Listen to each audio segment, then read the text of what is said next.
பசங்க பீஸா வேணும்னு கேட்டாங்க. சரின்னு சொல்லிட்டு எனக்கு டக்குன்னு ஒரு ஐடியா வந்துச்சு. வீட்டில் இருக்க இன்க்ரீடியன்ஸை வச்சு நம்ம பீஸா தோசை செஞ்சிடலாம் அப்படின்னு சொல்லிட்டு பேனை வச்சுட்டு சோம்பு, பச்சை மிளகா, பொடியாக கட் பண்ண வெங்காயம், இஞ்சி பூண்டு பேஸ்ட்டு, பொடியாக கட் பண்ண தக்காளி, நான் நறுக்கி வச்ச குடமிளகா எல்லாத்தையும் போட்டு வதக்கிட்டு பன்னீரையும் பொடியாக கட் பண்ணி வச்சுக்கினேன்.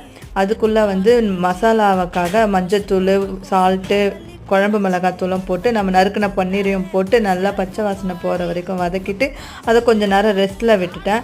அதுக்குள்ளே தோசைக்கல் சூடாயிடுச்சு. டக்குன்னு மாவை எடுத்து 2 பக்கம் 2 தோசை வெந்தவுடனே திருப்பி போட்டுட்டு ஆயிலை ஊற்றி திருப்பி போட்டு நம்ம ரெஸ்ட்டில் விட்ட பன்னீர் மசாலாவை எடுத்து 2 பக்கம் ஸ்ப்ரெட் பண்ணி சர்வ் பண்ணால் செம்மையான ரெஸ்டாரண்ட் ஸ்டைலில் ஒரு பீஸா தோசை ரெடி ஆயிடுச்சு டக்குன்னு.